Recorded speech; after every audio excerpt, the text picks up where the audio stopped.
Good morning everyone. I am your Hindi teacher Satyabhama from Happy Campus School.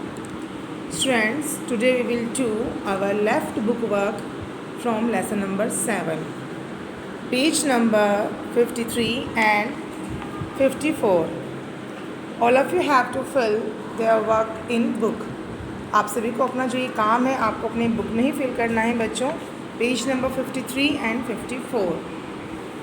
तो students इसमें हमारा जो first question है वो है भाषा ज्ञान. भाषा ज्ञान में हमारा जो पहला क्वेश्चन है वो दिया गया है कि वाक्य में से आपको सर्वनाम शब्द ढूंढने हैं और उनके भेद भी आपको बताने हैं. And I want to tell you that students कि we have completed our chapter number 7 with question answers and book work also. अब आपको यहाँ जो वाक्य दिए गए हैं उनमें सर्वनाम शब्द ढूंढने हैं और उनके भेद बताने हैं. तो सर्वनाम शब्द कौन सा है? प्रभात कहाँ गया. अब आपको सवाल दिख रहा है प्रभात क्या होगी, इसमें कर्ता हो गया यानी कि वो संज्ञा हो गई, और गया क्या हो गया, इसमें क्रिया हो गई. तो क्या बचा यहाँ पर? कहाँ. तो कहाँ क्या हो गया यहाँ पर? सर्वनाम शब्द. अब इसका भेद क्या है कि इसमें आप देख सकते हैं यहाँ पर चिन्ह लगा हुआ है, प्रश्नवाचक चिन्ह. तो दैट मीन्स कि ये प्रश्नवाचक सर्वनाम, ठीक है, प्रश्नवाचक सर्वनाम हुआ. अब देखेंगे आप दूध में कुछ पड़ गया. अब देखिए कुछ पड़ गया, दूध तो अपने आप में संज्ञा होगी क्योंकि वो वस्तु हो गई.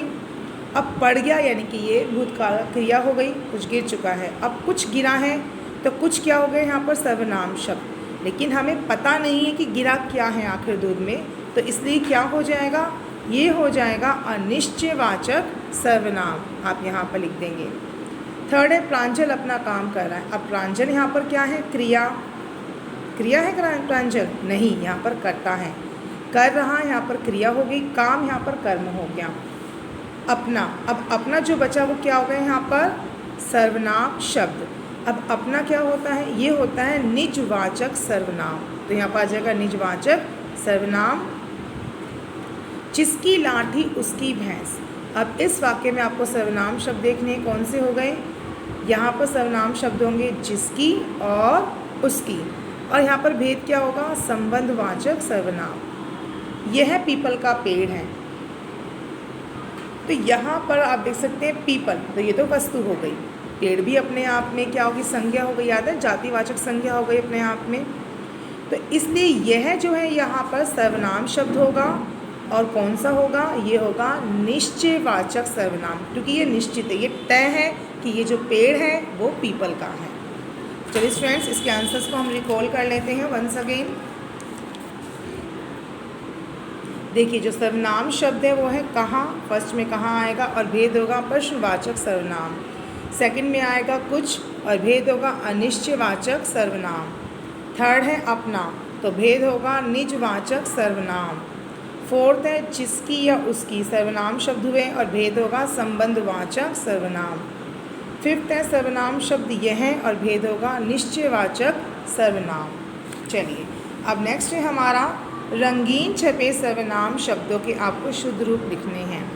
कहने का अर्थ ये है कि जो भी रंगीन शब्द हैं, यानी कि जो पिंक कलर से आपको हाईलाइट किए गए हैं, वो सभी शब्द जो है सर्वनाम का विशुद्ध रूप है, यानी कि उनमें कुछ ना कुछ त्रुटि या कमी है जिसे आपको शुद्ध करके लिखना है. तुमने किसको अपना नेता चुना है. तो इसका होगा तुमने किसे अपना नेता चुना. मैंने भी यहाँ पर रेड पेन से आपको इसको हाईलाइट कर दिया, अंडरलाइन किया हुआ, ताकि आपको पता चल सके कि वो हमने क्या किया है. ठीक है, उसमें हमने चेंजेस क्या किए हैं. फिर है सेकंड, मेरे को तेरे से कोई मतलब नहीं है. आप सोचेंगे कि मैडम ये शब्द तो हम प्रयोग करते हैं हम, लेकिन मैंने बताया था ना हम अक्सर बोलते बहुत सारी त्रुटियाँ करते हैं. जैसे हम कह देते हैं अगर फीमेल डॉक्टर होता है, जैसे मान लीजिए मेल डॉक्टर है तो डॉक्टर हुआ ही हुआ, लेकिन अगर एक स्त्री डॉक्टर तो हमसे क्या कहते हैं? डॉक्टरनी है जी. अरे डॉक्टरनी शब्द नहीं होता, डॉक्टर ही होता है, डॉक्टरनी थोड़ा ना होता है. ये तो विशुद्ध रूप आपने ही बना दिया है इसका. ठीक है, तो वैसे ही शब्दों को हम प्रयोग करते हैं पर ये विशुद्ध रूप है, ये सही उच्चारण नहीं होता शब्दों का. तो इसमें क्या आएगा सेकंड में? मुझे तुमसे कोई मतलब नहीं. अब नेक्स्ट आप देखेंगे यह देखो कोई के पैरों के निशान दिख रहे हैं. ठीक है, तो इसका क्या होगा? इसका होगा यहाँ देखो किसी के पैरों के निशान दिख रहे हैं. अब नेक्स्ट देखेंगे आप, जो ने खाना नहीं खाया उसे सज़ा मिली। अब इसमें क्या आएगा, जिसने खाना नहीं खाया उसे सज़ा मिली। फिफ्थ है, तुम तुम्हारा काम तुम्हारे द्वारा करो। तो इसमें क्या आएगा, तुम अपना काम अपने आप करो। तो चलिए आंसर्स रिकॉल कर लेते हैं। फर्स्ट में आएगा, तुमने किसे अपना नेता चुना है। सेकंड है, मुझे तुमसे कोई मतलब नहीं। थर्ड है, यहाँ देखो किसी के पैरों के निशान दिख रहे हैं। फोर्थ है, जिसने खाना नहीं खाया उसे सज़ा मिली। तुम अपना काम अपने आप करो। तो चलिए हम नेक्स्ट क्वेश्चन देखते हैं। अब वचन बदलकर वाक्यों को पुनः लिखना है हमें, ठीक है, यानी कि हमें उसमें नंबर्स में चेंजेस करने हैं, यानी कि सिंगुलर को प्लूरल में कन्वर्ट करना है। फर्स्ट है, अंधेरे कमरों में मोमबत्ती जल रही है। तो क्या आएगा, अंधेरे कमरों में मोमबत्तियाँ जल रही हैं। सेकंड है, बच्चा बारिश में नहा रहा है। तो इसका क्या हो जाएगा, हम वचन बदलते हैं तो बच्चे बारिश में नहा रहे हैं। सैनिक कदम ताल कर रहे हैं। तो ये वाक्य बहुवचन का हो गया, वो एक वचन का था। तो देखेंगे इसमें क्या करेंगे हम, सैनिक कदम ताल कर रहा है।